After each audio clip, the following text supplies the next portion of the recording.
मकरंदाय भक्तजनमानस निवासाय श्रीरामचंद्राय वागीशायस्य वदने लक्ष्मीर्यस्य च वक्षसि यस्यास्ते हृदये संवित्तं नृसिंहमहं भजे। विश्वसर्गविसर्गादिनवलक्षणलक्षितं श्रीकृष्णाख्यं परं धाम जगद्धाम नमामि तत्। प्रह्लाद नारद पराशर पुंडरीक व्यासाम्बरीश शुक शौनक भीष्मदाल्भ्यान् रुक्मांगदार्जुन वसिष्ठ विभीषणादीन् पुण्यानिमान् परम भागवतान् नमामि। वाञ्छाकल्पतरुभ्यश्च कृपा सिन्धुभ्य एव च पतितानां पावनेभ्यो वैष्णवेभ्यो नमो नमः। श्री सीतानाथ समारंभां श्रीरामानंदार्य मध्यमाम् अस्मदाचार्यपर्यन्तां वन्दे गुरुपरम्पराम्। यहाँ बैठ जाओ। नमो गोभ्यः श्रीमतीभ्यः सौरभेभ्य एव च नमो ब्रह्मसुताभ्यश्च पवित्राभ्यो नमो नमः। नमामि गंगे तव पाद पंकजं सुरासुरैर्वन्दित दिव्यरूपं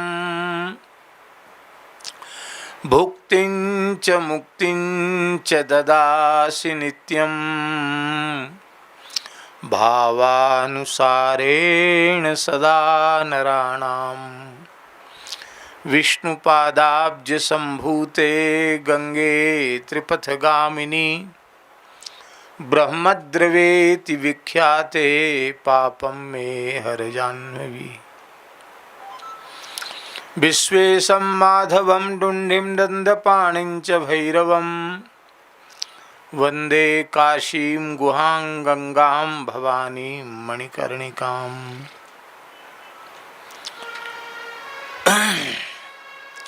नमोस्तु रामाय सलक्ष्मणाय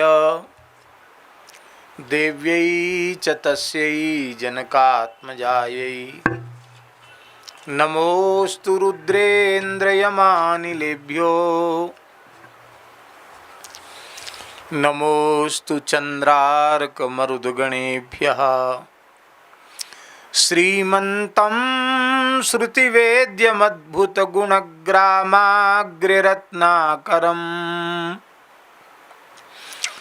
प्रेयः स्वेक्षणसंसुलज्जितमहीजाताक्षिकोणेक्षितं भक्ताशेषमनोभिवाञ्छितचतुर्वर्गप्रदं स्वरद्रुमम् रामं स्मेरमुखाम्बुजं शुचिमहानीलाश्मकान्तिं भजे। प्रत्यूहव्यूहभङ्गं विदधत् उर्वलशक्तिमान् सर्वकारी भूरिश्रेयः प्रतापो मुनिवरनिकरैस्तूयमानो विमानः।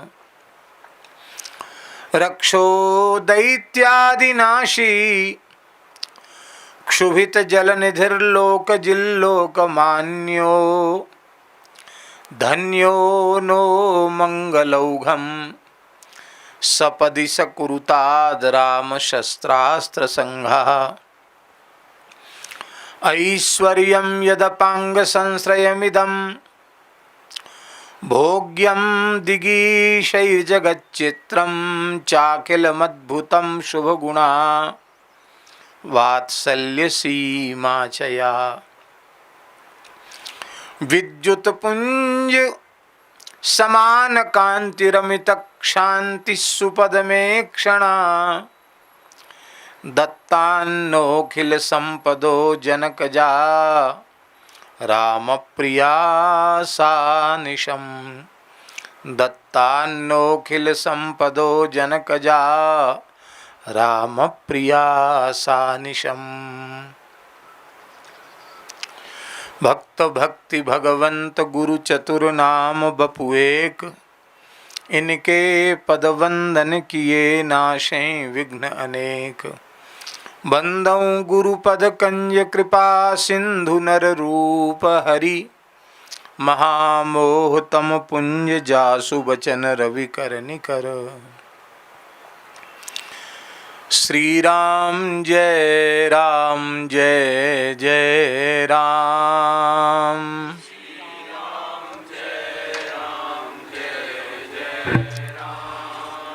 श्री राम जय जय राम।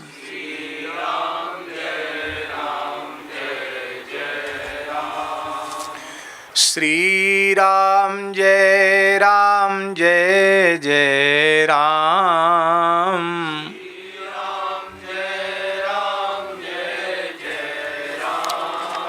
श्री राम जय जय राम।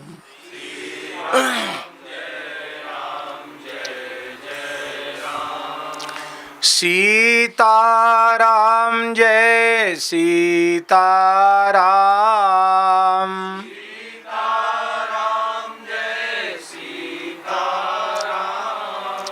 राधे श्याम जय राधे श्याम।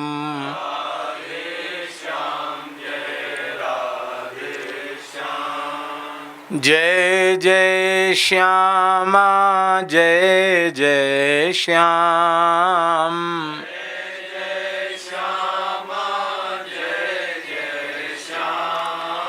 जय जय श्री वृंदावन धाम।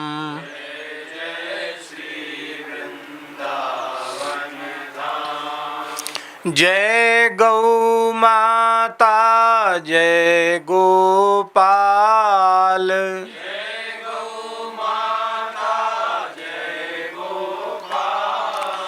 भक्त वत्सल प्रभु दीन दयाल।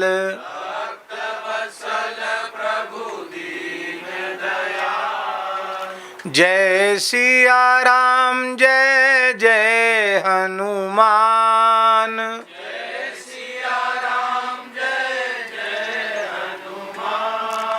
श्री गुरु रामानंद भगवान।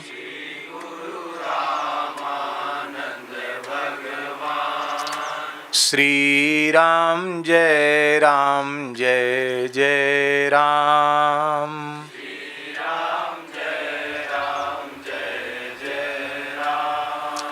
श्री राम जय जय राम।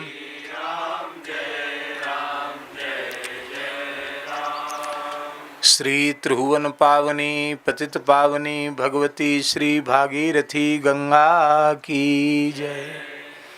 यज्ञेश्वरी जगज्जननी गौ माता की जय। श्री गंगोत्री धाम की जय। श्री यमुनोत्री धाम की जय। श्री केदारनाथ भगवान की जय।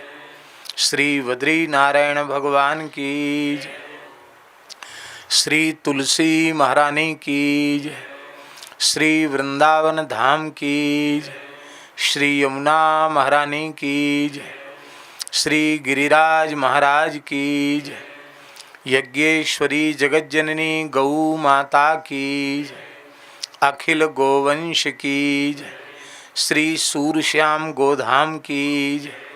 श्री पथमेड़ा गोधाम की जय, श्री जड़खोर गोधाम की जय, श्री उत्तरकाशी गोधाम की जय, श्री 84 कोस ब्रजमंडल धाम की जय, सब संतन की जय, सब भक्तन की जय, सब विप्रन की जय। जगत गुरु श्रीमदाद्य रामानंदाचार्य भगवान की जय, जगत गुरु द्वाराचार्य श्री स्वामी मलुकदास जी महाराज की, सद्गुरुदेव श्री पहाड़ी बाबा जी महाराज की, सद्गुरुदेव श्री भक्तमाली जी महाराज की, सब संतन की जय। जय जय श्री राधे, जय जय श्री सीताराम, हर हर महादेव। पर्वतराज श्री हिमालय की जय। चारों ओर से उन्हीं का दर्शन हो रहा है। हरिशरणम भक्तवांछा कल्पतरु, भक्तवत्सल शरणागत वत्सल, करुणा वरुणालय, असंख्येय दिव्य अनंत कल्याण गुणगण निलय,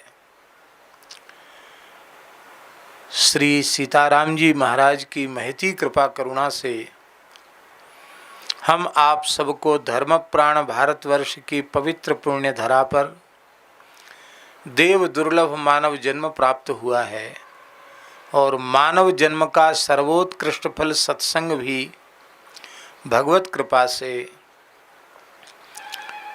सुलभ हो रहा है। जगत गुरु श्री आद्य रामानंदाचार्य जी महाराज स्वयं श्री रघुनाथ जी ही जीवों पर कृपा करुणा करने के लिए, वैष्णवता प्रदान करने के लिए स्वयं आचार्य चरण के रूप में पधारे। मनुष्य मात्र के लिए, प्रत्येक आस्तिक वैष्णव के लिए परमोपयोगी उनका ग्रंथ वैष्णव मताब्ज भास्कर, उस श्री वैष्णव मताब्ज भास्कर के माध्यम से हम सब यहाँ कालक्षेप कर रहे हैं। श्री गंगा जी के तट पर बैठकर सत्संग कर रहे हैं। आज एक महान पर्व है जिसको बट सावित्री व्रत कहते हैं। सौभाग्यवती माताएं संभव हो सके तो वे 3 दिन 3 रात्रि बट वृक्ष के नीचे ही भूमि शयन करती है और 3 दिन तक निरंब निर्जल रहती है, जल नहीं लेती हैं 3 दिन तक। और आज बट का पूजन करके और फिर सूर्यास्त के बाद जल पी करके अपने व्रत को पूर्ण करती है। हमने अपने बाल्यकाल में अपनी जन्मदात्री माता को और अन्य माताओं को व्रत करते हुए देखा है। 3 दिन का निर्जल व्रत करने पर भी घर का सब काम भी माताएं कर लेती थी। धीरे धीरे सब विलुप्त हो गया। अश्वपति महाराज ने भगवती सावित्री की गायत्री की उपासना की और स्वयं भगवती सावित्री गायत्री, जो गायत्री मंत्र के अधिष्ठात्री देवता भगवती सावित्री हैं,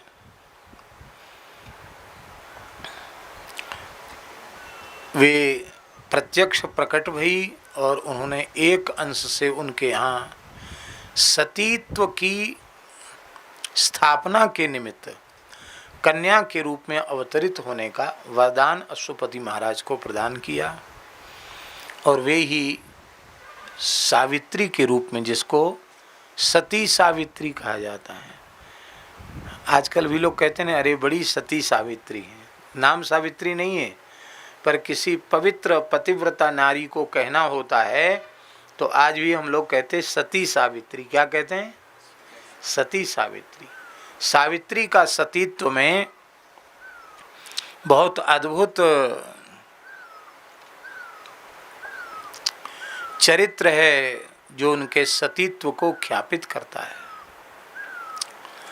अब पुराण के अनुसार हम उसको कहेंगे तो ये जिस ग्रंथ की चर्चा चल रही है वो अधूरी रह जाएगी। इसलिए हम संक्षिप्त में स्मरण करें कि वह सावित्री जब विवाह के योग्य हुई तो राजाओं में, क्षत्रियों में यह परंपरा रही है कि यदि वे अपने कन्या के लिए योग्य वर स्वयं न खोज सकें तो वे कन्या को आज्ञा देते हैं कि तुम वैदिक परंपरा के अनुरूप स्वजातीय क्षत्रिय कुलों में, सजातीय क्षत्रिय कुलों में, ये शास्त्र मर्यादा इसलिए हमने कही कि जो जो गोत्र बचाए जाते हैं वो सब उस मर्यादा के अनुसार तुम किसी पवित्र गुणवान राजकुमार का वर्ण कर लो।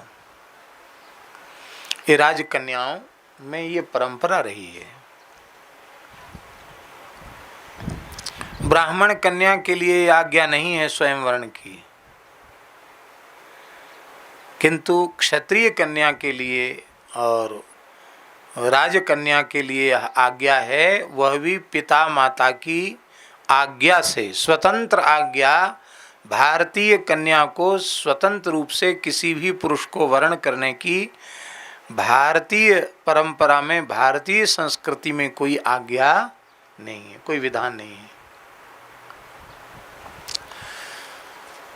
ब्राह्मणों के साथ, पुरोहितों के साथ कन्या को भेज दिया। कन्या जंगल में गई और वहाँ अत्यंत धर्मनिष्ठ राजकुमार जो विपत्तिग्रस्त हो चुके थे, जिनका राज्य छिन गया था, जिनके माता पिता वृद्ध थे, अंधे हो गए थे, और वे अपने पुत्र को बचाकर, प्राण बचाकर जंगल में आकर वानप्रस्थ की मर्यादा में रह कर के वे तप कर रहे थे और सत्यवान अपने वृद्ध माता पिता, महाराज महारानी की सेवा कर रहा था। वह षडंग वेद का विद्वान था, परम धर्मनिष्ठ था, मातृपितृ भक्त था, विधि पूर्वक समावर्तन संस्कार करा चुका था।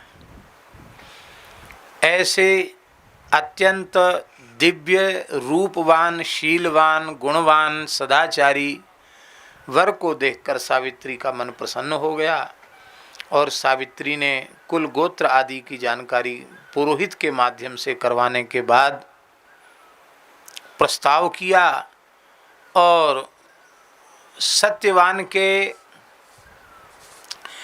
पिता माता ने प्रसन्नतापूर्वक स्वीकार किया कि एक अत्यंत पवित्र कुलीन राजा की कन्या और वह हमारी बहू के रूप में आ रही है। उन्होंने प्रसन्नतापूर्वक स्वीकार किया। आप जानते हैं उपनिषद में अश्वपति के बारे में क्या कहा गया? वो ब्रह्म विद्या के आचार्य हैं, बड़े बड़े ऋषि उनके पास ब्रह्म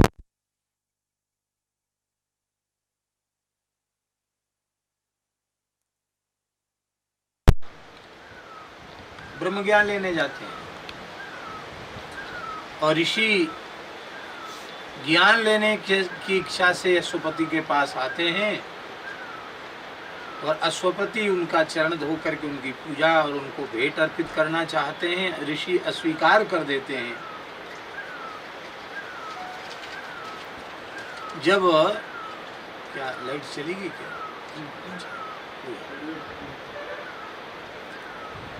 ऋषि जब अस्वीकार कर देते हैं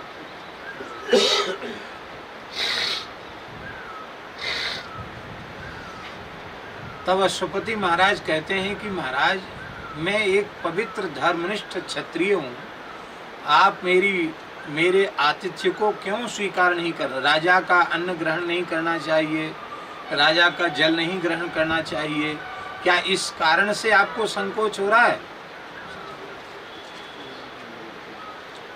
तो वो कहते हैं, बहुत ध्यान से सुने, वो कहते हैं नमेश तेनो जनपदे, जनपद का अर्थ है राष्ट्र, राज्य। मेरे राज्य में कोई चोर नहीं है, ना कदरिया, शास्त्र विरुद्ध नीच कर्म करने वाला हमारे पूरे राज्य में कोई नहीं है, न मद्यपा, कोई भी मेरे राज्य में शराब पीने वाला नहीं है, मांस खाने वाला नहीं है, चोर नहीं है। हमारे राज्य में न स्वैर स्वैरिणी कुतः, हमारे यहाँ स्वेच्छाचारी पुरुष ही नहीं है, तो स्वेच्छाचारिणी स्त्री तो होगी कहाँ से। ऐसा धर्मात्मा राजा, ऐसे धर्मात्मा राजा की पुत्री भला भगवती सावित्री किसी सामान्य पिता की पुत्री कैसे हो सकती। सावित्री ने सत्यवान का वर्ण किया और प्रसन्नता पूर्वक आकर अपने पिता माता को निवेदित किया। पिताजी ने, माताजी ने प्रसन्नता व्यक्त की कि अच्छे कुलीन वर का वर्ण किया, लेकिन थोड़ा सा दुखी भी हुए। मेरी बेटी कितनी भोली है, जिसका राज्य छिन गया है, जंगल में रहता है, कंदमूल फल जिसका आहार है, धनहीन है, ऐसे पुरुष को का वर्ण किया है। चलो कोई बात नहीं। दूसरे ही दिन नारद जी आ गए। महाराज ने नारद जी का पूजन किया, अपनी पुत्री को प्रणाम करवाया, तो प्रसन्नता पूर्वक नारद जी को बताया कि मेरी पुत्री ने द्युमत्सेन महाराज के पुत्र सत्यवान का वर्ण किया है।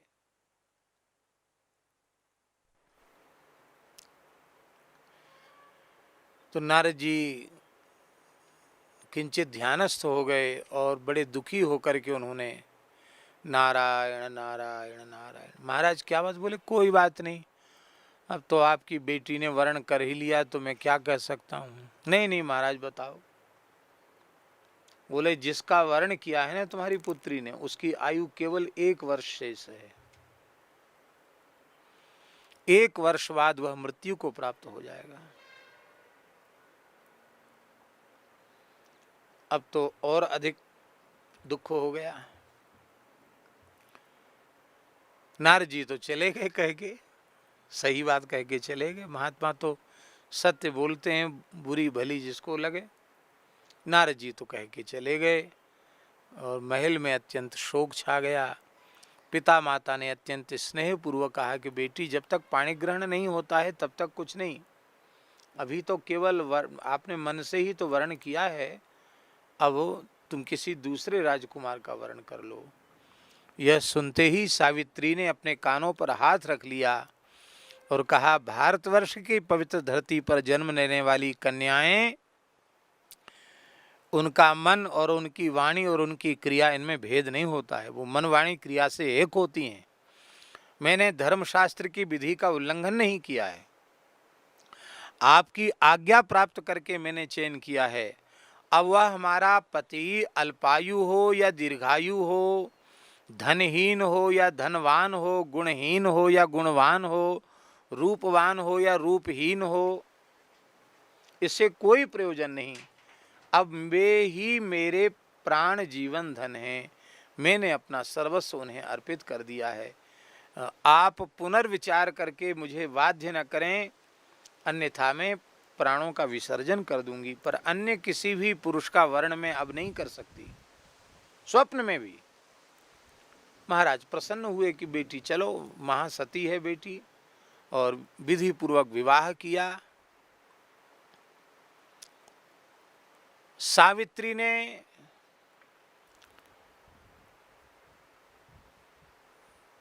महाराज खुद बेटी को लेकर वहां गए और विवाह वहीं जाकर, जंगल में जाकर विवाह किया।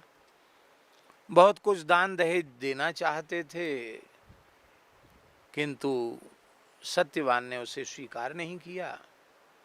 कहा, हम तपस्वी हैं, जंगल में रहते हैं, हम इस संपत्ति की सुरक्षा क्या करें, हम तो यहाँ तप करने के लिए आए हैं। और धन्य है, सावित्री ने अपने दिव्य वस्त्र और आभूषण भी उतार कर अपने पिता को ही दे दिए कि मैं तपस्वी पति की सेवा में तपस्विनी बन करके रहूँगी, राजकुमारी बन करके नहीं रहूँगी। क्योंकि भारतीय नारियां पति के समान सुख दुख में सहभागिनी हुआ करती हैं। और वह विवाह के पश्चात एक समय भोजन तो नित्य ही करती थी, और एक एक दिन गिनती थी। ये बद्रीनाथ भगवान की दया है, शाम को थोड़ी ठंडक और हवा और ऊपर से पुष्प की वर्षा, ये सब भगवान की लीला है। आप लोग बैठे रहें ध्यान से। आप लोगों को सुनने में तकलीफ हो रही है क्या? नहीं सुनाई पड़ रहा? हरिश शरणम हरिश शरणम। तो जैसे ही सावित्री ने देखा कि वो प्रतिदिन आयु गिन रही थी। यह बात उसने अपने सास ससुर को नहीं बताई, अपने पति को भी नहीं बताई, पर वह पति की दीर्घायु की कामना से 1 वर्ष से तप कर रही थी, कठोर तप कर रही थी। जंगल में से समिधा लाना अग्निहोत्र के लिए, कंदमूल फल लाना, निरंतर सास ससुर की, अपने पति की सेवा करना, अपने दिव्य व्यवहार से सावित्री ने जंगल के जितने ऋषि मुनि थे सबको अनुकूल कर लिया। जैसे ही वह प्रणाम करती तो सब कहते सौभाग्यवती भव, सौभाग्यवती भव। इतने ब्राह्मणों की, ऋषियों की वाणी झूठ थोड़ी हो सकती है। पर वो भीतर ही भीतर रोती रहती थी कि नारद जी कह के गए हैं मेरे पति की आयु 3 दिन की शेष है। जैसे ही 3 दिन समझ में आए तो वट वृक्ष, ये भगवान शिव का प्रतीक है, भगवान शिव का स्वरूप है वट वृक्ष। और वट वृक्ष के नीचे बैठ करके भजन करने से, जप करने से, ध्यान करने से, व्रत करने से, अनुष्ठान करने से शीघ्र सिद्धि होती है। हर एक व्यक्ति वट वृक्ष के नीचे नहीं रह सकता। सामान्य कमजोर संस्कार वाला आदमी तो भाग खड़ा होगा। वट वृक्ष के नीचे तो शंकर जी के जैसा कोई अचल आसन वाला हो वो बैठ सकता है। तो वट वृक्ष अत्यंत पवित्र होता है, शिव जी का स्वरूप होता है। सावित्री ने वट वृक्ष का आश्रय ले लिया। वह भूमि पर ही वट वृक्ष के नीचे शयन करती। सास ससुर ने, पति ने पूछा तो कहा कि मैं आप पहले अनुमति लेके, आप सबके लिए मैं व्रत कर रही हूँ और आप हमें अनुमति प्रदान करें। उन्होंने अनुमति प्रदान की। कभी कुछ पूछा तो इसने है नहीं, कभी कुछ मांगा नहीं। आज मांग रही है तो इसकी इच्छा की पूर्ति होनी चाहिए। 3 दिन तक उसने जल भी ग्रहण नहीं किया। आज ज्येष्ठ अमावस्या थी, 3रा दिन था बिना पानी के।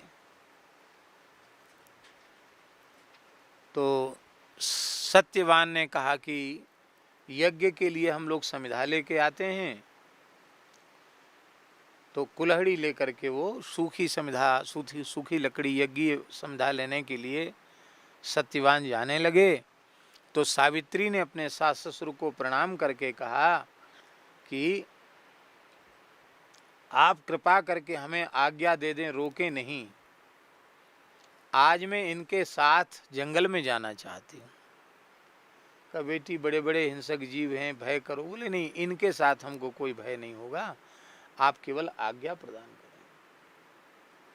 सत्यवान ने भी कहा कि तुम क्यों हट कर रही हो? बोले नहीं, मैं आज चलूंगी। चलने लगे।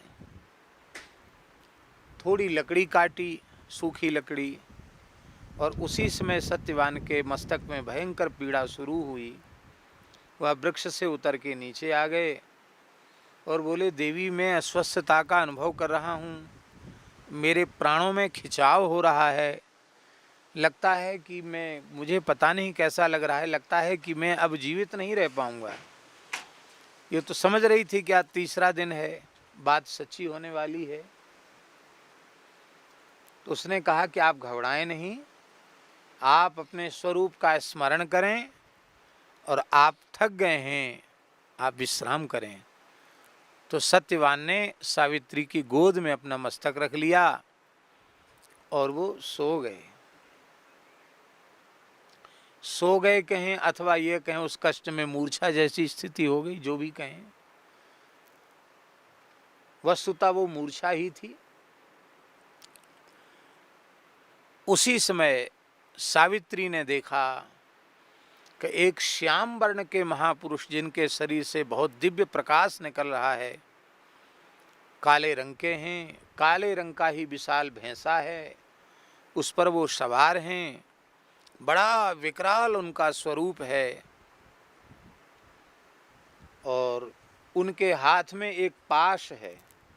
उस पाश को जैसे ही उन्होंने सत्यवान की ओर फेंका कि सत्यवान का जो सूक्ष्म शरीर है, जिसको लिंग देह कहते हैं, वो सूक्ष्म शरीर अंगुष्ठ प्रमाण उस फंदे में आ गया और इसके शरीर से बाहर निकल के फंदे में आ गया।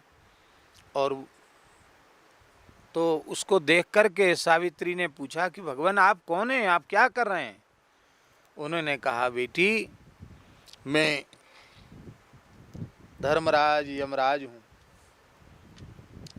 तुम्हारे पति की आयु पूर्ण हो चुकी है, मैं इसको लेने आया हूँ। कहा भगवान मैंने तो सुना कि आपके दूत लेने जाते हैं, आप स्वयं क्यों चले आए? बोले पतिव्रता नारी के निकट से दूतों को ले जाने की सामर्थ्य नहीं थी और सत्यवान परम धर्मात्मा है, इसलिए उसको लेने के लिए मैं स्वयं आया हूँ।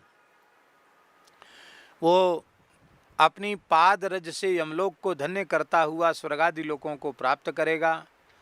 अब तुम्हारा धर्म यहीं पूर्ण हुआ, अब हम चलते हैं, चल कर ऐसा कह करके वो पाश में जीवात्मा को लेकर के और यमराज चल पड़े आकाश मार्ग से। और सतीत्व के बल से सावित्री भी आकाश मार्ग से चलने लगी। यमराज ने मुड़ करके देखा तो जब जब मुड़ करके देखते हैं कहते हैं अरे देवी तुम आकाश में निराधार चल रही हो, लौट जाओ। तो कोई न कोई पातिव्रत धर्म की ऐसी सुंदर चर्चा सावित्री करती, उससे वे प्रसन्न हो जाते। बोले अच्छा चलो सत्यवान के प्राणों को छोड़कर और कोई एक वरदान मांग लो, मैं बहुत प्रसन्न हूँ। तो सबसे पहले तो वरद उन्होंने मांगा कि मेरे सास ससुर नेत्रवान हो जाएं, उनकी आंख खुल जाए। फिर भी पीछा नहीं छोड़ा सावित्री ने और आगे बढ़ गए यमराज। कहा देवी लौट जाओ, बहुत दूर हो चुके हैं, मैं योग बल से चल रहा हूँ, हजारों योजन हो चुका है, तुम भी उसी गति से चल रही हो, अब लौट जाओ। तब फिर कोई धर्म की चर्चा कभी यमराज सुना देते, कभी वो। बोले देवी तुम बहुत सुंदर बात बोलती हो, मैं बहुत प्रसन्न, दूसरा वरदान मांग लो। बोले हमारे सास ससुर का खोया हुआ राज्य उनको पुनः प्राप्त हो जाए। और आगे बढ़ी, वो सारा संवाद सुनने के योग्य है, महाभारत की कथा में हमने उसकी चर्चा की थी। आज तो केवल संकेत मात्र कर रहा हूं। और जब आगे और आगे बढ़े तो फिर कहा कि अब चौथा वरदान मांग लो। तो उन्होंने कहा कि चौथा वरदान यही है कि मेरे पिता के 100 पुत्रों का जन्म हो। कितने पुत्रों का? माने हमारे 100 भाइयों, अकेली तो थी अपने बाप की बेटी। बोले मेरे एक भाई नहीं, मेरे 100 भाई हों। यमराज बोले एवं मस्तु, ये भी हो जाएगा। फिर और आगे चले, फिर धर्म संवाद और सावित्री का संवाद हुआ। तो कहा देवी तुम बहुत आगे तक आ चुकी हो, कहाँ तक चलोगी? कहा देख भगवान, पतिव्रता नारी का सर्वस्व तो पति ही होता है, वो सदा पति का अनुगमन करती है। भला आप धर्म के ज्ञाता हैं, मैं अपने पति के का अनुगमन करना कैसे छोड़ दूं? फिर कोई सतीत्व की ऐसी सुंदर बात बताई कि सत्संग की महिमा है ये, कि धर्मराज प्रसन्न हो गए। बोले अच्छा अब मैं बहुत प्रसन्न हूं, 5वां वरदान मांग लो। बोले मेरे भी धर्मनिष्ठ पराक्रमी गौ ब्राह्मण के उपासक 100 पुत्र हों। कहा एवं मस्तु।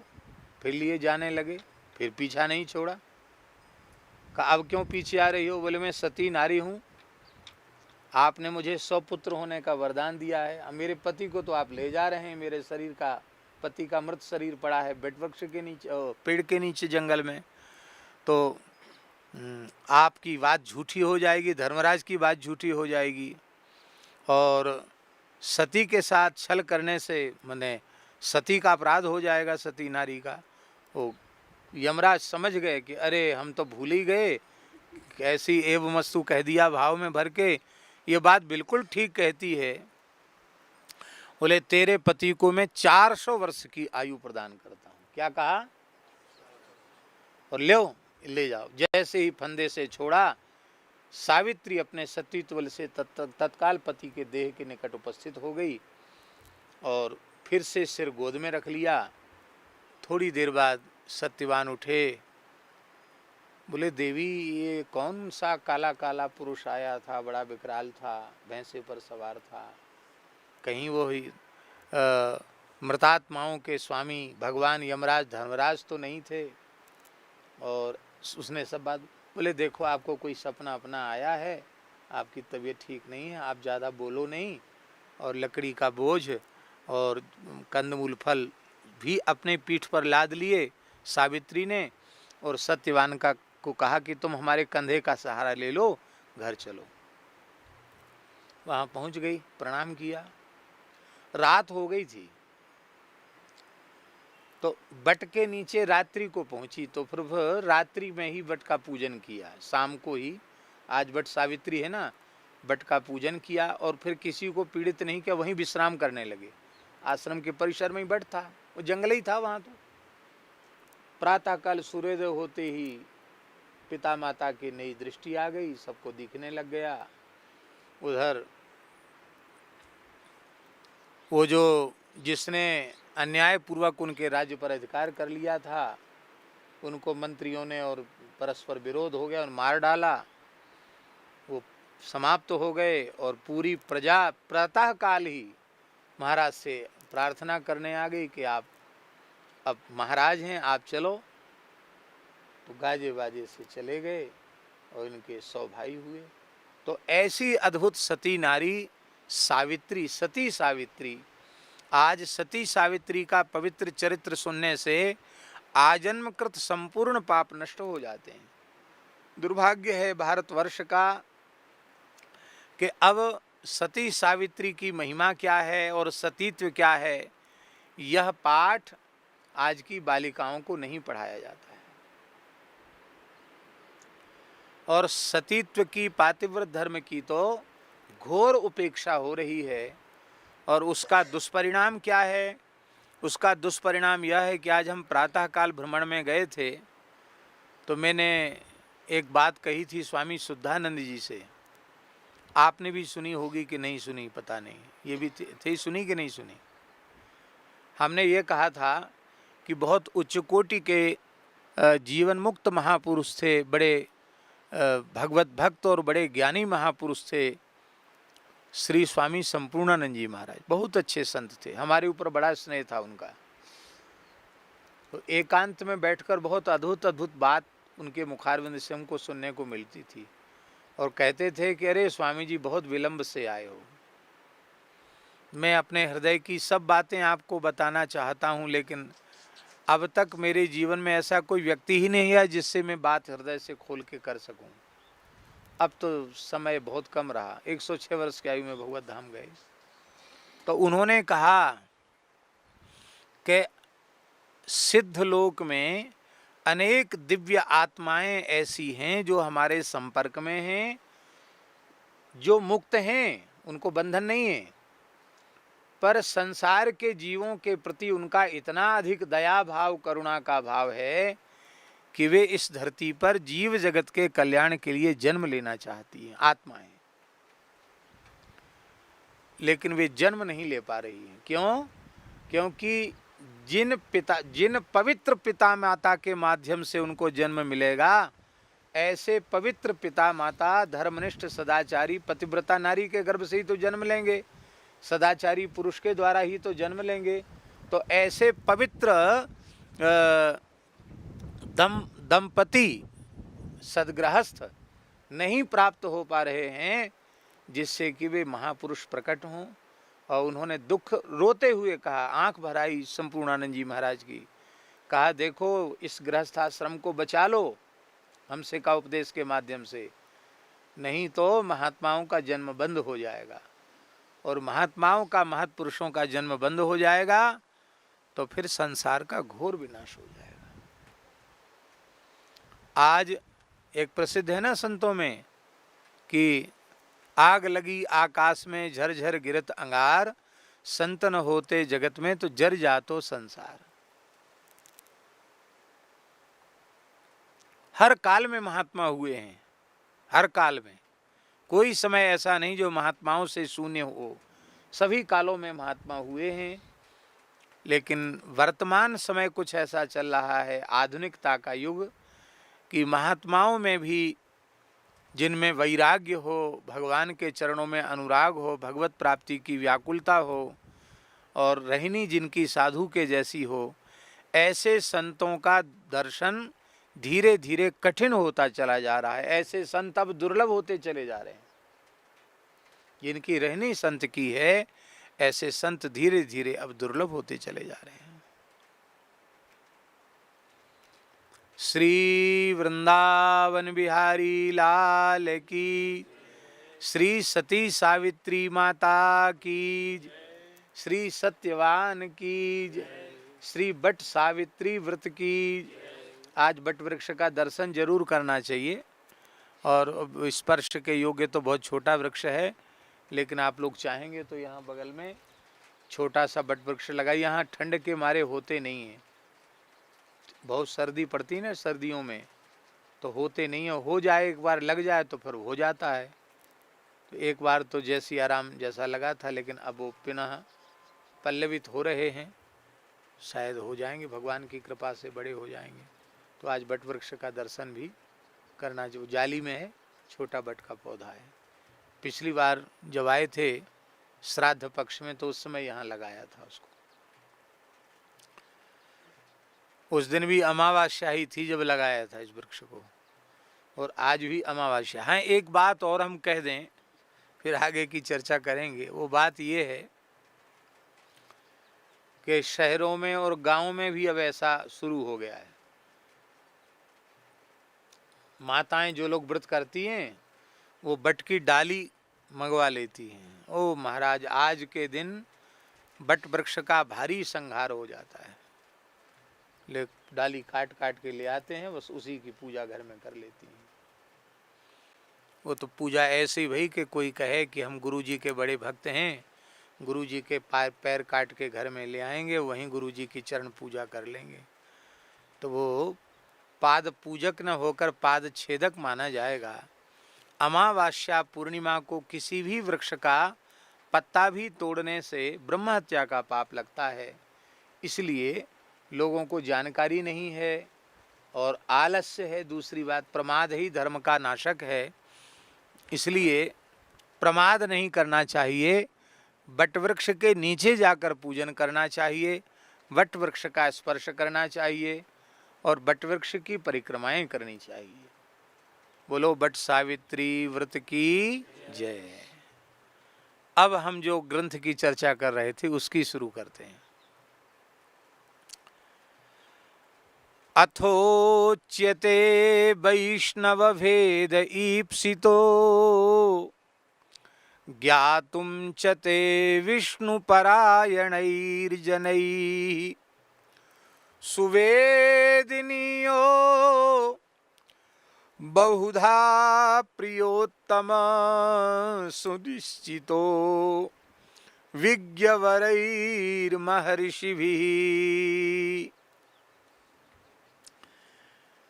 इस ग्रंथ के वक्ता तो हैं श्री जगद्गुरु रामानंदाचार्य जी, और इसके श्रोता हैं उनके 12 शिष्यों में एक शिष्य देवर्षि नारद जी के अंशावतार श्री सुरसुरानंदाचार्य जी महाराज, उनके शिष्य ये पूछ रहे हैं और श्री रामानंदाचार्य जी उत्तर दे रहे हैं। तो श्री रामानंदाचार्य जी ने इस ग्रंथ में जगह जगह में अपने शिष्य को संबोधन बड़े अच्छे किए हैं। इस श्लोक में संबोधन कर रहे हैं प्रियोत्तम, है अत्यंत प्रिय और अत्यंत उत्तम, ये संबोधन है इसमें। आप अत्यंत प्रिय हैं और उत्तम हैं। झूठ तो वो बोलेंगे नहीं, उत्तम होंगे तो ही उत्तम कहेंगे। और प्रिय तो शिष्य पुत्र होता ही है, तो प्रिय भी हैं, उत्तम भी हैं। लेकिन यहाँ हम लोगों को प्रेरणा यह लेनी है कि कई बार अपने बड़प्पन के अहंकार में छोटों का नाम हम लोग अनुचित तरीके से लेते हैं।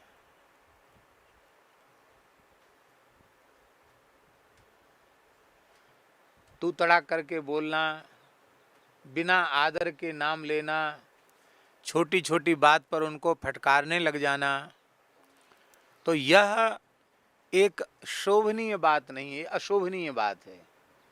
ये सज्जन व्यक्ति के स्वभाव के अनुकूल नहीं है, ये दुर्जन का स्वभाव है, ये सज्जन का स्वभाव नहीं है।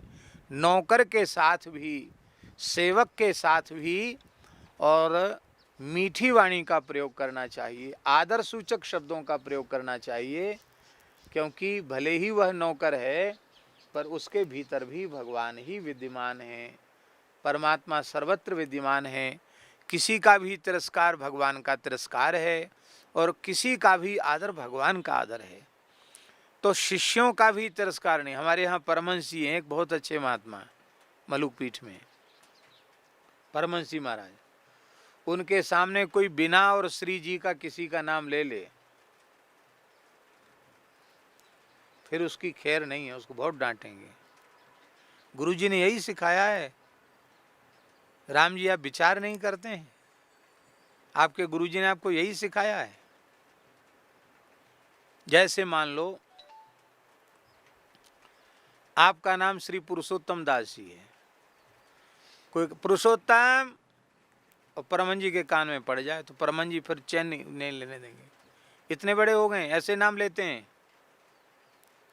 भेष भगवान का, गुरु महाराज का दे हुआ, सब ये बोलते हैं। तो जब भगवान का भेष है तो ऐसा नाम क्यों लिया आपने? आप श्री पुरुषोत्तम दास जी कहिए। और छोटे से छोटे साधु को भी वो श्री और जी लगाकर बोलेंगे, सीधे नाम नहीं लेंगे किसी का भी।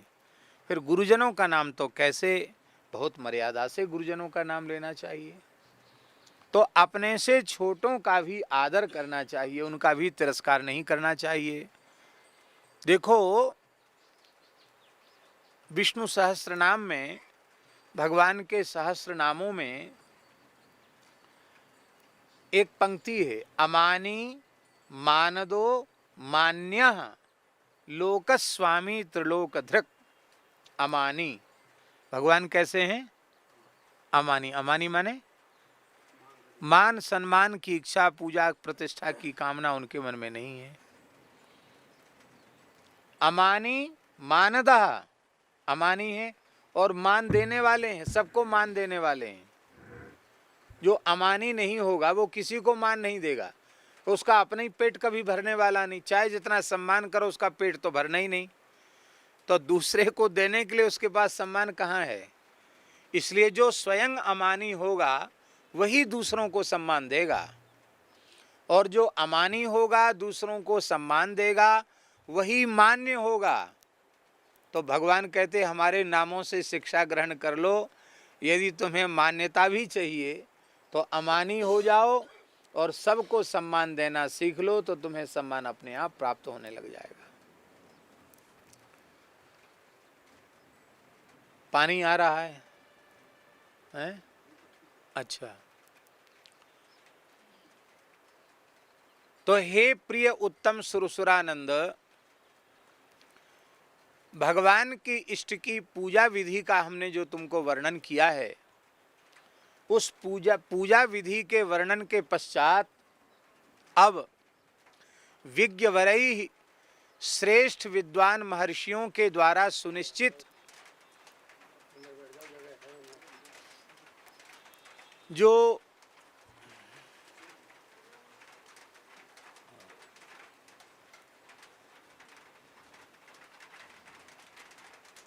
गंगादास जी, आप इधर आ जाओ हमारे पास, यहाँ आ जाओ, वहाँ पानी आ रहा है, इधर आ जाओ।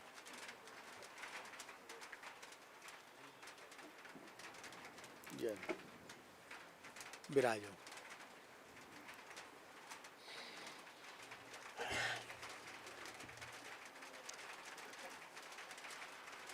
अब वैष्णवों को यह जानना चाहिए, वैष्णव भेद का सिद्धांत समझना चाहिए। बहुत ध्यान से सुने। वैष्णव भेद का सिद्धांत तत्वज्ञानी ऋषियों ने किस स्वरूप में स्वीकार किया है, इसको अच्छी प्रकार से समझना चाहिए साधकों को।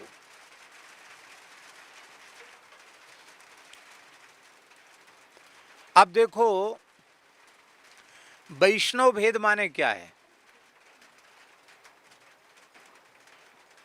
बहुत ध्यान से सुने। वैष्णव माने यह नहीं है स्वामी जी कि हमने जो तिलक लगा रखा है और जो चिन्ह हमने धारण कर रखे केवल हम ही वैष्णव हैं, और ये चिन्ह जिसने धारण नहीं कर रखे वो वैष्णव नहीं है। ऐसा नहीं है। हिंदू मुसलमान का भेद भी नहीं है, मनुष्य और पशु पक्षी का भी भेद नहीं है। पर यहाँ केवल मनुष्य इसलिए ग्रहण किए जा रहे हैं क्योंकि मनुष्य शरीर के अतिरिक्त जितने शरीर हैं वे भोग योनि हैं, और ये विवेक विचार प्रधान योनि है मनुष्य की। तो ये अपने आत्म कल्याण का साधन कर सकता है। तो जितने भी जीव हैं वे सब वैष्णव ही हैं, जन्म से ही वैष्णव हैं। क्योंकि विष्णु वैष्णव शब्द का की व्युत्पत्ति क्या है संस्कृत व्याकरण के अनुसार? विष्णोह अयम, क्या? हाँ, अण प्रत्यय हो गया तो वैष्णव बन गया। विष्णोह अयम इस अर्थ में अण प्रत्यय हुआ विष्णु शब्द से, तो वैष्णव शब्द निष्पन्न हो गया। विष्णोह अयम, ये विष्णु का है, तो जो विष्णु का है वो वैष्णव है। तो भगवान की नाभि से कमल प्रकट होता, कमल से ब्रह्मा जी, ब्रह्मा जी से सारी सृष्टि। तो सारी सृष्टि के मूल में भगवान है, इसलिए सारी सृष्टि वैष्णव है। अरे ये पेड़ पौधे भी सब वैष्णव हैं, क्योंकि चराचर सब कुछ विष्णु से उत्पन्न हुआ है, इसलिए ये वैष्णव है। इसलिए वैष्णव भेद का अर्थ यह है जीव भेद। वैष्णव भेद माने जीव भेद। अब अंतर क्या है सामान्य जीव में और वैष्णव जीव में? अंतर क्या है? जिसको स्वरूप का ज्ञान हो गया कि हम केवल भगवान के ही हैं और केवल भगवान ही एकमात्र हमारे हैं, भगवत संबंध का जिसे बोध हो गया और भगवत संबंध का बोध प्राप्त करके ईमानदारी से जिसने अपना तन मन प्राण सर्वस्व भगवान के चरणों में अर्पित कर दिया, शरणागत हो गया, और एक शरणागत वैष्णव को जिस रहनी से रहना चाहिए इस रहनी से रहने लग गया, तो वो साधक हो गया, साधु हो गया, सन्यासी हो गया, वैष्णव हो गया, भक्त हो गया, मुमुक्षु हो गया, जो कुछ भी आप अपनी भाषा में कहें वो हो गया। और जो लोग हैं तो जन्म से सब वैष्णव, पर भगवत संबंध को न तो स्वीकार किया है और न हम भगवान के हैं, भगवान हमारे हैं, इस संबंध का उनको ज्ञान हुआ है, तो वे सामान्य जीव हैं। ठीक है, तो इसी को वैष्णव भेद कहा है। आत्मभेद का उपक्रम करके और श्री आचार्य चरण कह रहे हैं कि परम कृपालु भगवान की शरणागति ही जीव को उसके वास्तविक स्वरूप को प्रदान करने वाली है, क्योंकि उसके बिना उसका जीवन सफल होने वाला नहीं है, जीवन धन्य नहीं होगा। इसलिए मानव मात्र को भगवान की अनन्य भाव से शरणागति ग्रहण करने का उपदेश आचार्य चरण प्रदान कर रहे हैं। प्राप्तुम पराम सिद्धिम किंचनो जनो द्विजाति रिच्छन् शरणं हरिं व्रजेत् परम दयालुं स्वगुणानपेक्षित क्रियाकलापादिक जाति बंधनम।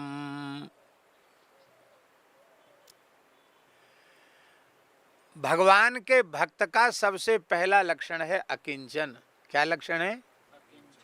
अकिंचन शब्द का अर्थ किंचन माने कुछ भी और अ माने नहीं, अर्थात जिसके जीवन में भगवान के अतिरिक्त अपना कहलाने के लिए कुछ भी शेष न रह जाए, उसको अकिंचन कहते हैं।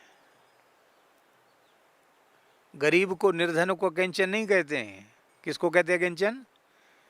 भगवान को छोड़कर जिसके पास अपना कहलाने के लिए कुछ भी शेष न हो, वो अकिंचन है। भगवान ने तो श्रीमद् भागवत के 10वें स्कंध उत्तरार्ध में अपने को भी अकिंचन कहा। भगवान ने कहा हम भी अकिंचन है। अरे भाई, आप लक्ष्मीपति, वैकुंठनाथ, अनंत कोटि ब्रह्मांड नायक, आप कब से अकिंचन हो गए? बोले सब कुछ है पर इसमें मेरा अपनापन नहीं है। मेरे जीवन में मेरे प्राण प्यारे भक्तों के अतिरिक्त मैं अपना किसी को नहीं मानता। उद्धव जी से भगवान कह रहे हैं, न तथा में प्रियतमः आत्मयोनिर्न शंकरः। मेरे प्रथम पुत्र हैं ब्रह्मा जी, मुझे उतने प्रिय नहीं है। शंकर जी भी मुझे उतने प्रिय नहीं है। दाऊ जी भी मुझे उतने प्रिय नहीं है। लक्ष्मी जी, रुक्मिणी जी भी मुझे उतनी प्रिय नहीं है।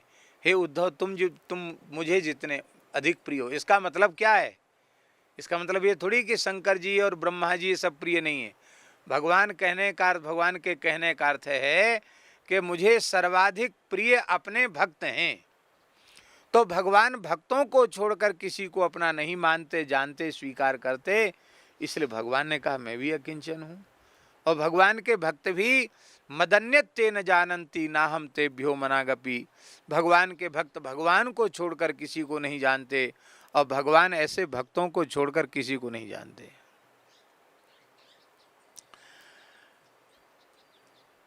कौरवों की सभा में भगवान से दुर्योधन ने कहा कि तुम तो दूत बन के आए हो, दूत वाला काम करो।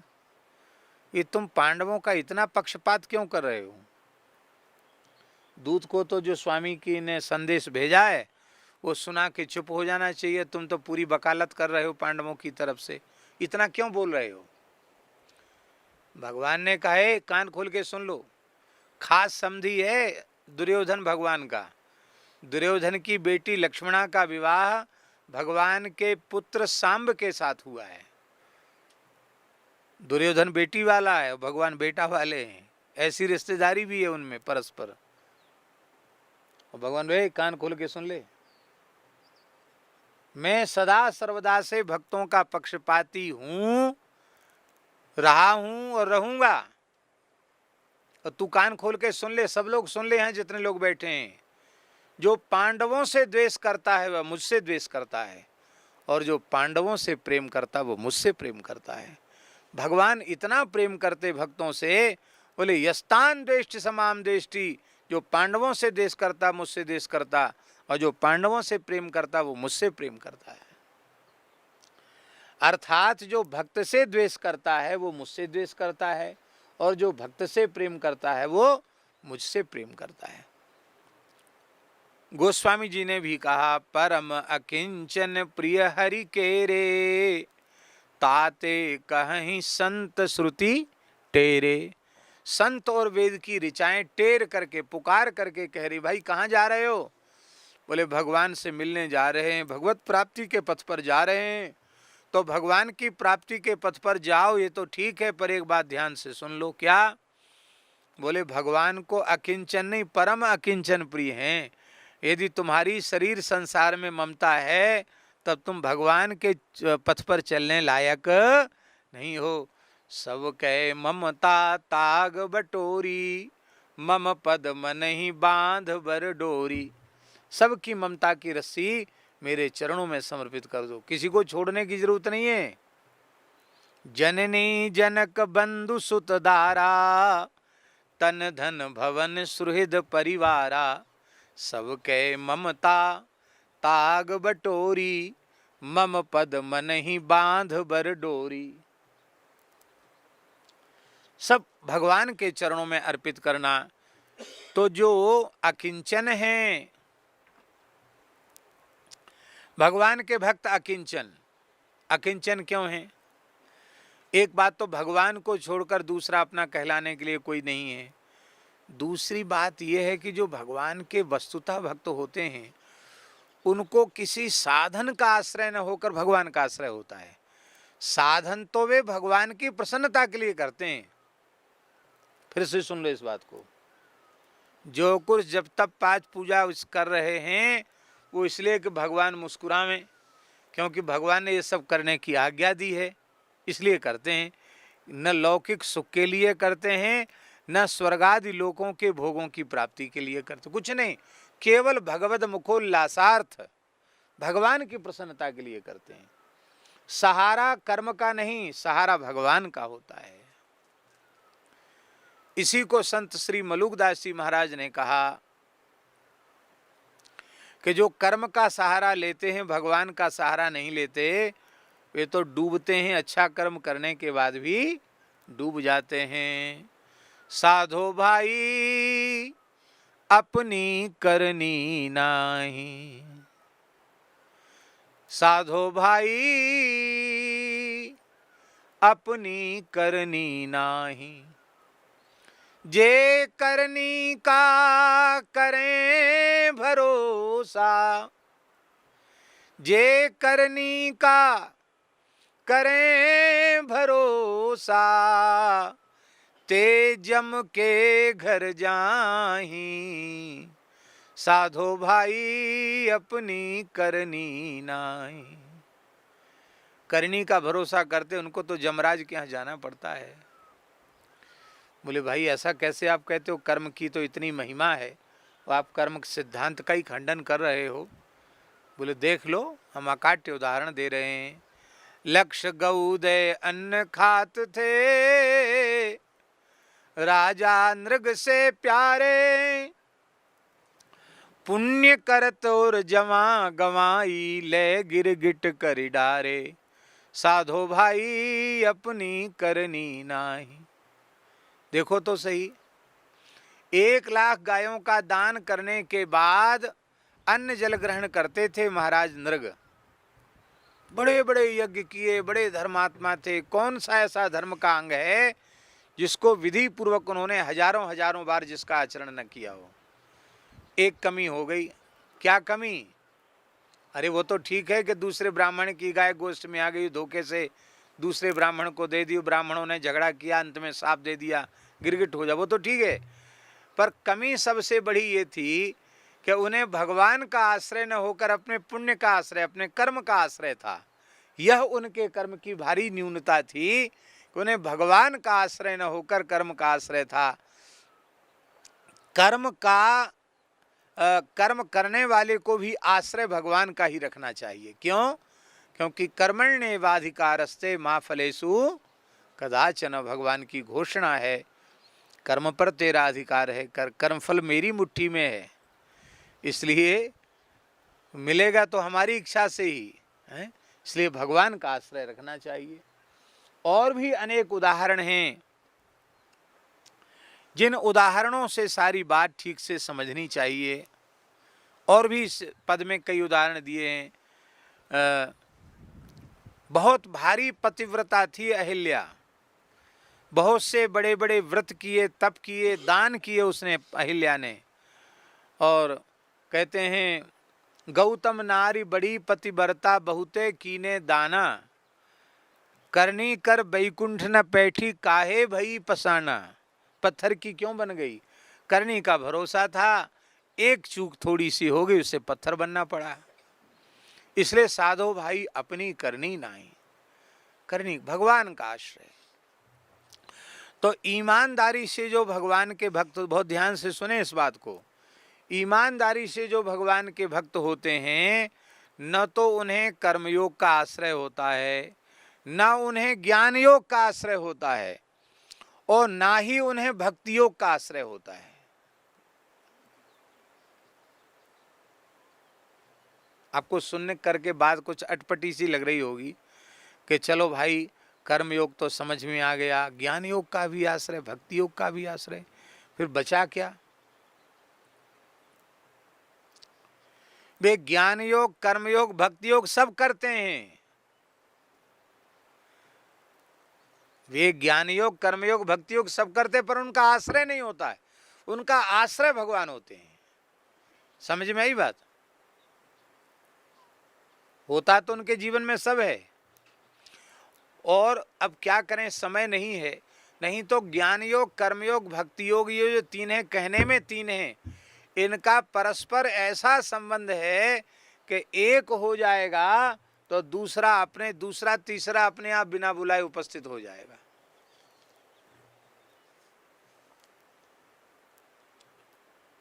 ज्ञान योग हो जाए और भक्ति योग न हो, संभव नहीं है।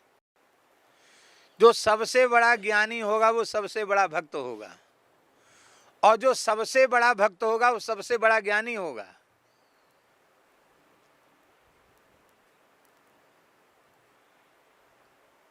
और जो सबसे बड़ा ज्ञानी, सबसे बड़ा भक्त होगा, वही सबसे बड़ा निष्काम कर्म करने वाला होगा।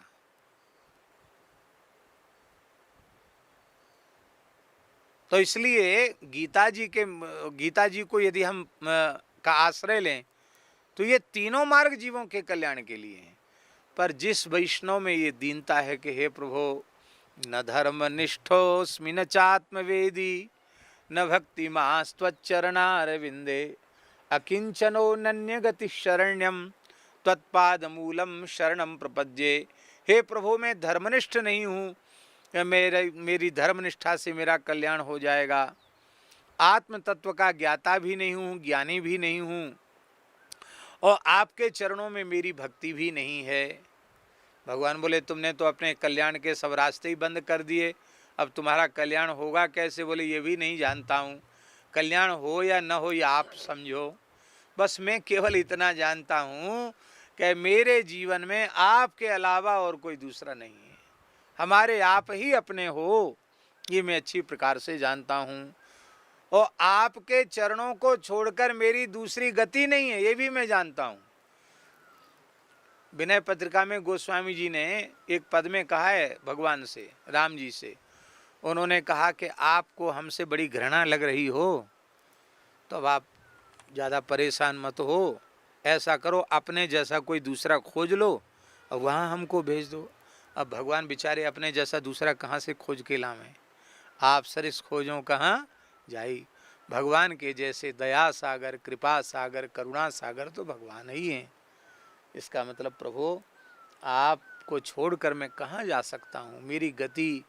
मेरी गति तुम ही न और तोष पाऊँ, आप ही एकमात्र मेरी गति है। तो भगवान का भक्त कहता है कि न तो मैं कर्मयोग का अधिकारी अपने को मान पा रहा हूँ, ना ही ज्ञान योग का अधिकारी मान पा रहा हूँ, ना ही भक्ति योग का अधिकारी अपने को मान पा रहा हूँ। अब देखो, कर्तापने के अहंकार से सर्वथा विमुक्त होकर कर्तव्य बुद्धि से कर्म करना और उसे ईश्वरार्पित कर देना, ये निष्काम कर्म की मर्यादा है। ठीक है? अपने ईमानदारी से छाती पर हाथ धर के पूछो, क्या ऐसा कर पा रहे हो? हाँ, हम तो कर पा रहे हैं, हम तो निष्काम कर्म योगी हैं। तब तो हानि लाभ, जय पराजय, सुख दुख सब में आपको समता आ गई होगी। बोले, सो तो नहीं आई है। मैं तो सो नहीं आई तो सब काहे को धोखे में हो? फिर हम तो ज्ञान योगी हैं, हम तो नित्य प्रति जो है वो योग वासिष्ठ सुनते हैं, और हम तो नित्य प्रति प्रस्थान त्रयी का अनुसंधान करते हैं। हमसे बड़ा भला ज्ञान योगी कौन होगा? चलो, बहुत अच्छी बात है। सर्वम खलविदम ब्रह्म, अयम आत्मा ब्रह्म, नेह नानास्ति किंचन इत्यादि महावाक्यों का बोध हो गया आपको, बहुत अच्छा हुआ, तत्व ज्ञान हो गया। तब आपका कोई सम्मान करता है तो आपको अच्छा लगता है कि नहीं? बोले, हाँ अच्छा तो लगता है। और कोई आपको धक्का दे, गाली दे तो बुरा लगता है कि नहीं? बोले, हाँ बुरा लगता है। तो तुमको ब्रह्म ज्ञान नहीं हुआ, तुमको भ्रम ज्ञान हो गया। तुमको भ्रम हो गया कि हमको ज्ञान हो गया, वो ज्ञान व्यान तुमको कुछ नहीं हुआ। क्योंकि जब तक मैं देह हूँ, इंद्रिय हूँ, मन हूँ, बुद्धि हूँ, चित्त हूँ, अहंकार हूँ, यहाँ ये प्रकृति है, अहंकार रूपी सूक्ष्म प्रकृति के भी ऊपर जब तक नहीं उठेगा तब तक ज्ञान में स्थिति नहीं मानी जाएगी। कैसे कहा जाए ज्ञान हो गया? तो ईमानदारी से पूछो अपने आप से, तो हम ज्ञान योगी भी नहीं हैं, कर्मयोगी भी नहीं हैं, पर करते सब हैं। क्यों करते हैं ज्ञान योग कर्मयोग का साधन? भगवान की प्रसन्नता के लिए। आश्रय किसका है? भगवान का।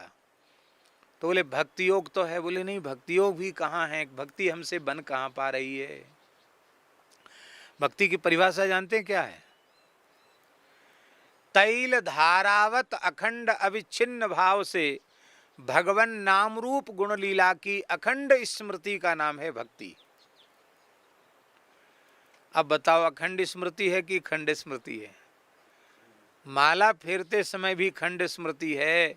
जाने कौन कौन सी प्रपंच की बातें दिमाग में खोपड़ी में आ जाती हैं, ऊटपटांग बातें आ जाती हैं दिमाग में। तो कहाँ अखंड स्मृति भगवान की हो रही है? तैल धारावत अखंड भगवान की स्मृति भी नहीं, भक्ति भी नहीं है, भगवान में प्रेम भी नहीं है। भोगों में प्रेम ज़्यादा है, भगवान में प्रेम कमती है। खूब जोर की भूख लगती है और कुछ भी खाने को मिल जाए उतनी व्याकुलता मन में होती है, और खूब जोर की प्यास लगती है और कहीं से भी कहीं एक घूंट पानी मिल जाए उस पानी के पीने की व्याकुलता होती है। क्या ऐसी भी व्याकुलता कभी भगवान के दर्शन के लिए होती है? ऐसी छटपटाहट कभी होती भगवान के लिए? नहीं होती है। कैसे हम मान लें कि हम अपने आप को भक्त हैं? तब बोले भाई, जब कर्मयोग ज्ञान योग भक्ति योग किसी के लायक तुम नहीं हो, तब तो तुम अपने कल्याण की बात सोचते ही क्यों हो? तब तो किनारे हो जाओ, काहे को समय खराब कर रहे हो? बोले नहीं, ऐसे भी जो जीव हैं उनके भी कल्याण का उपाय है। क्या उपाय है? बोले उन जीवों के कल्याण का उपाय है कि वो कहें भैया हे प्रभु, हम सबसे ज़्यादा नालायक हैं संसार में, पर प्रभु हम आपकी शरण में हैं, आपके चरणों को छोड़कर हमारा दूसरा कोई सहारा नहीं है। ऐसा हृदय से आर्त भाव से भगवान को पुकार कर भगवान की शरण हो जाए।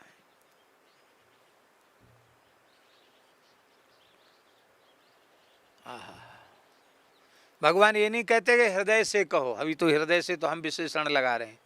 भगवान ने तो कह दिया सकृत एव प्रपन्नाय तवास्मीति च याचते अभयम सर्वभूतेभ्यो ददाम्ये तद्व्रतम मम। शुद्धानंद जी को लेने गया है? कोई नहीं गया? चलो ठीक।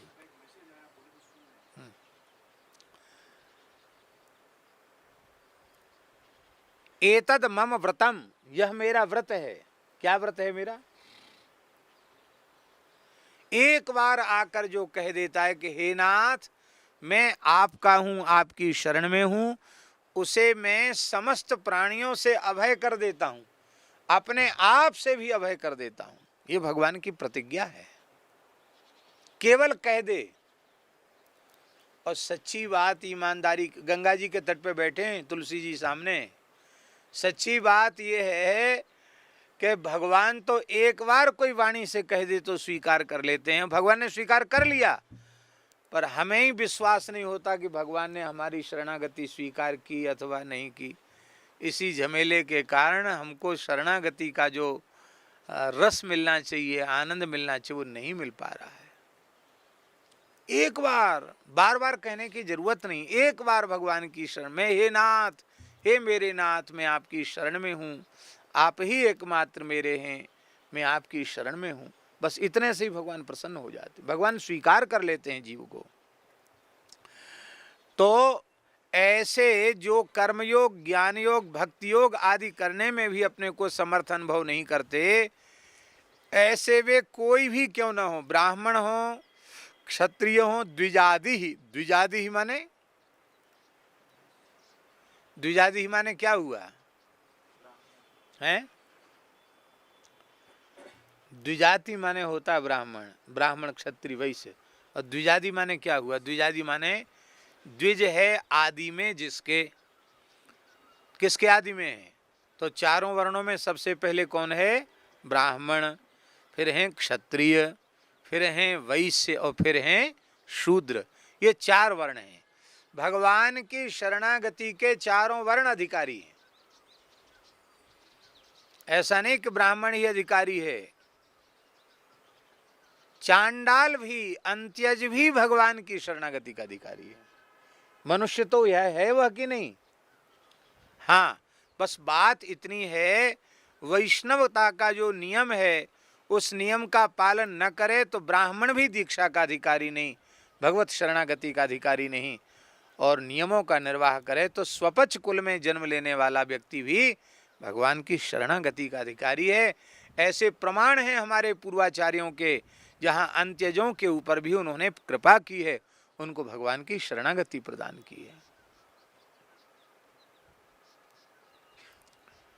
भागवत जी में अनेक ऐसे उद्धरण हैं जहां लिखा है भगवान के चांडाल कुल में उत्पन्न होने वाले भक्त भी हुए हैं। तो भगवान की शरणागति में सब जीवों का अधिकार है। भक्ति में सबका अधिकार नहीं हो, भले ही ज्ञान योग कर्म योग में भले ही सबका अधिकार न हो, पर भगवान की शरणागति में अधिकार सभी जीवों का है। क्योंकि शरणागति की विशेषता है, शरणागति में उपाय भी भगवान हैं और उपेय माने प्राप्ति का साधन भी भगवान ही है। साधन वहां कोई दूसरा नहीं है, सब कुछ भगवान ही बन गए हैं। इसलिए शरणागति सबसे श्रेष्ठ है। भक्ति का ही उत्कृष्टतम स्वरूप शरणागति है। शरणागति सर्वोपरि है। तो चाहे ब्राह्मण हो, क्षत्रिय हो, वैश्य हो, शूद्र हो, जो भी भगवत प्राप्ति रूपी सिद्धि की आकांक्षा रखने वाला है, उसे भगवान की शरण हो जाना चाहिए। क्यों हो जाना चाहिए, उसका उत्तर दे रहे हैं। बोले स्वगुणान अपेक्षित क्रियाकलापादिक जाति बंधनम। भगवान में दया बड़ी विलक्षण है। विनय पत्रिका में गोस्वामी जी कहते हैं, गीध सबरी को कौन करी है सराध को। राम जी की दयालुता, बोले अपने बाप का श्राद्ध लोग श्रद्धा पूर्वक नहीं करते हैं, पर आपके जैसा और कौन होगा जो गीधराज जटायु का भी श्राद्ध शास्त्र विधि से करे और शबर कुल में जन्म लेने वाली सबरी के योगाग्नि में भस्म होने के बाद सबरी का भी श्राद्ध करे। ऐसे तो केवल आप ही, भगवान के जैसी दया और किसी में नहीं। दया के अनंत अनंत अनंत अनंत समुद्र हैं भगवान दया के। तो भगवान की शरण में जब जीव जाता तो भगवान जीव की ओर नहीं देखते कि ये पापी है, दुष्ट है, झूठा है, नालायक है, यूं है, कुछ नहीं जानते। भगवान केवल अपनी दया का विचार करते हैं। वात्सल्य, भगवान में बड़ा भारी वात्सल्य है, बहुत भारी वात्सल्य है। सच्ची बात कह दें, भगवान में वात्सल्य नहीं होता तो प्रलय हो जाता है। भगवान सोचते कि जो लायक हमारे बेटे हैं, जो हमको मानते हैं, हमारा भजन करते ईमानदारी से, उनको ही सूर्य चंद्रमा का प्रकाश देंगे, उनको ही हवा देंगे, उनको ही पानी देंगे, उनको ही अन्न जल आदि देंगे, और बाकी सबकी सुविधा बंद कर दी जाएगी। तो बोलो प्रलय हो जाएगा कि नहीं। भगवान को मानने वाले कितने हैं। आज तो स्थिति ये है, आज स्थिति है सुधीर जी, आज स्थिति ये है कि हमने ऐसा सुना है बड़े लोगों से कि पढ़े लिखे समाज में इस प्रकार का वर्ग बहुत तेजी से बढ़ता चला जा रहा है जो किसी मत पंथ धर्म को नहीं मानते हैं। ऐसे हिंदुओं में भी लोग बढ़ रहे हैं, मुसलमानों में भी बढ़ रहे हैं, अन्य धर्मों में भी लोग बढ़ रहे हैं जो कुछ नहीं मानते, किसी को नहीं मानते। उनकी कोई श्रद्धा नहीं, कोई आस्था नहीं। हम लोग कहते हैं तीर्थों में बड़ी भीड़ बड़ी है, बड़ी यात्रा हो रही है। कितनी करोड़ है जनता भारत की, कितनी करोड़ है? 140 करोड़ है। क्या करोड़ 2 करोड़ भी लोग भी आते हैं क्या? वो तो भीड़ जहाँ इकट्ठी होते दिखने लग जाती, अरे बड़ी भीड़ हो रही, बड़ी भीड़ हो रही। कितने लोग हैं जो बद्रीनारायण आ रहे हैं, और जो आ रहे हैं वो घूमने फिरने सैलानी के हिसाब से आ रहे हैं। तीर्थ यात्रा की भावना श्रद्धा लेकर कौन आ रहा है? कितने लोग आ रहे हैं? पूज्य बाबा नवेली शरण जी ने कहा था, अब उनका शरीर नहीं है, उन्होंने कहा था कि संसार में 7-8 अरब की आबादी है। कितनी? 8 अरब हो गए। बोले उन 8 अरब की आबादी में से धर्म की बात सुनने वाले 2 करोड़ लोग हैं। कितने लोग? बोलो, आप प्रतिशत बनाओ, आप लोग पढ़े लिखे लोग हो, प्रतिशत बनाओ। हैं? हाँ, दशमलव चौथाई हिस्सा, 1% का चौथाई हिस्सा। आप सोचो, हम लोग और भी बड़ी बड़ी हो रही क्या? घोर विषयी पामर जीव के जैसा जीवन तीर्थ में आकर भी व्यतीत कर रहे हैं। ये राफ्टिंग जो गंगा जी में चलती है ना, इसको देख के तो हमें भारी पीड़ा होती है, और सरकार इसको बहुत प्रोत्साहित करती है। और वे चलते चलते राफ्टिंग में चलती हुई गंगा जी में गंदी चीज पीते हैं और गंदगी चीज उसमें डालते भी हैं। फिर वो शिविरों में जो रात को रुकते हैं वो भी एकदम गंगा जी के तट पर ही। उनको गंगा जी के प्रति कोई महिमा की कोई श्रद्धा नहीं है। गंगा जी क्या है? सैलानी है, वो तो घूमने फिरने वाले हैं। तो भगवान में वात्सल्य है, दया है, इसलिए सब जिंदा हैं। भगवान में वात्सल्य दया न होती तो भगवान सब सुविधा बंद कर देते।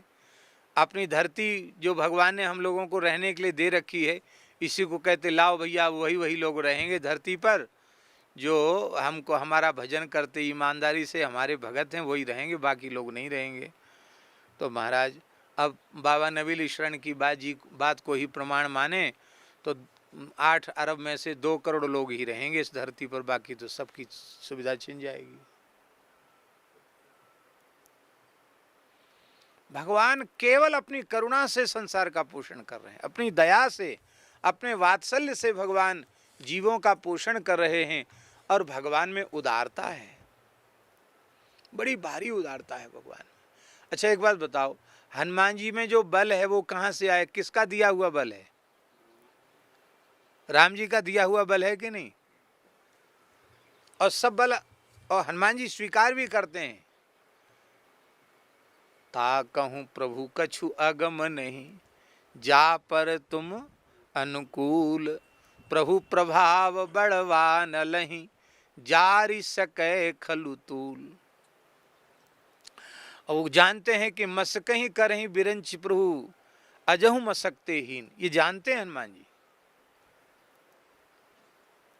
तो हनुमान जी में अपनी ताकत बिल्कुल नहीं है, पूरा बल राम जी का है, इसलिए अतुलित बल धाम, इसलिए वो अतुलित बल धाम है। अतुलित बल श्री राम जी का है, और वो अतुलित बल वाले राम जी के धाम माने घर बने हुए हैं, निवास स्थान बने हुए, इसलिए अतुलित बल धाम। हनुमान जी अतुलित बल धाम है। तो ताकत तो सब हनुमान जी को जो सौंपी है राम जी ने। और वो कहते हैं कि हनुमान जी अब ऐसा है कि मैं तो अब कर्जदार हो गया और तुम तो सेठ साहूकार हो गए। अब हमने तुमसे जो कर्ज लिया था हम चुका तो सकते नहीं हैं, तो हम कर्जदार हैं तुम्हारे,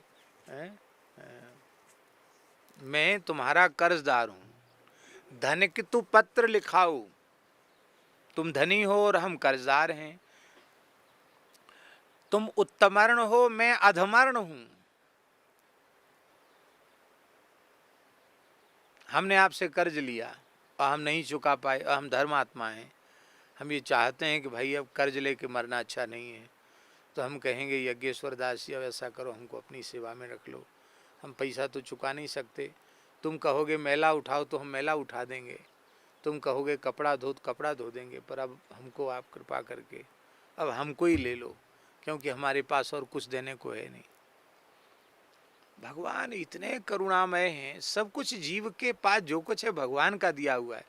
इतना सा भी भगवान से प्रेम करने का प्रयास करता है, उसी में ठाकुर जी कहने लग जाते, भगत मेरे मुकुटमणि ले साहब, तो माथे पे बिठा लेते हैं।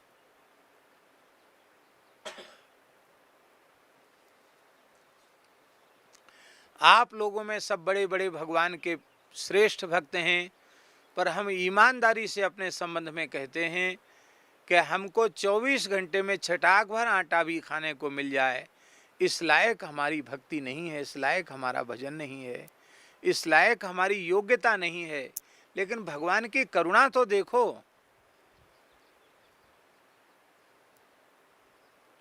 भगवान की करुणा में, भगवान की कृपा में सब जीव समाहित हो रहे हैं, कोई बाकी नहीं है।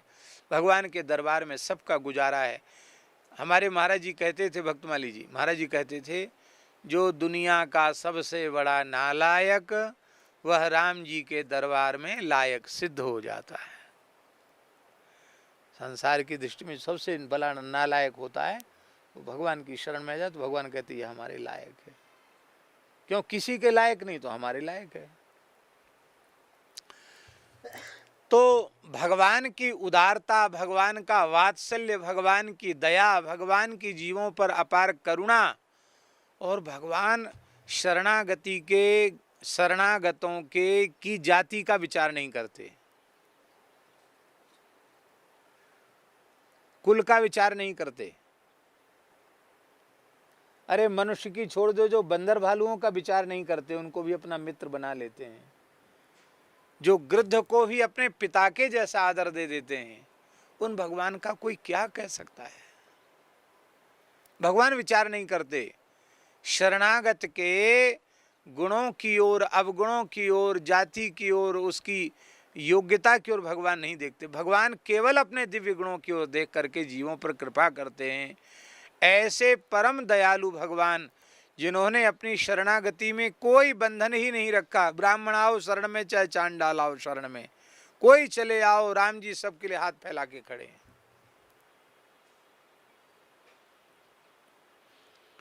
एक समुदाय विशेष है, वहाँ के भी लोग कहते हैं कि हमारे जो आचार्य हैं वो भी हाथ फैला के खड़े हैं कि सब चले आओ चले आओ चले आओ। हम कोई किसी का खंडन मंडन नहीं कर रहे हैं, लेकिन सच्ची बात है, भगवान ही एकमात्र ऐसे हैं जो हाथ पसार कर खड़े हैं कि आओ जीवो मेरी शरण में आ जाओ। अहम अभयम सर्वभूतेभ्यो ददाम्येतद व्रतम मम। उन परम दयालु भगवान की शरण में जाना चाहिए।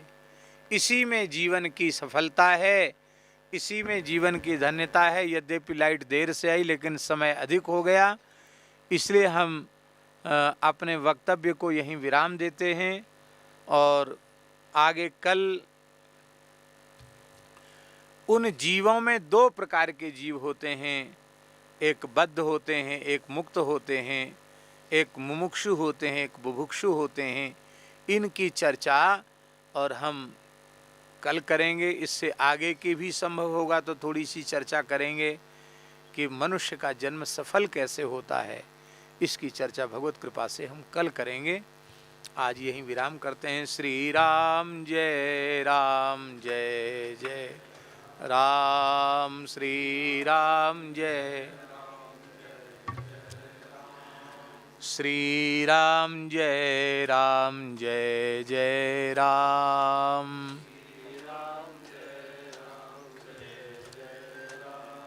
सीताराम जय सीताराम,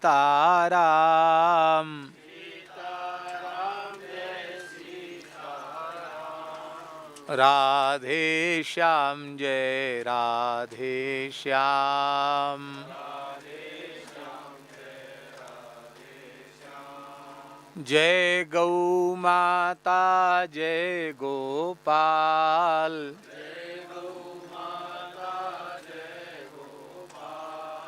भक्त वत्सल प्रभु दीन दयाल, श्री राम जय जय राम, श्री सीता रामचंद्र भगवान की जय, श्री वृंदावन बिहारी लाल की, श्री बद्री नारायण भगवान की, श्री उत्तर काशी विश्वनाथ भगवान की जय, श्री कंडार देवता की जय, श्री सद्गुरुदेव भगवान की जय जय श्री राधे जय। माई मेरे श्याम लगो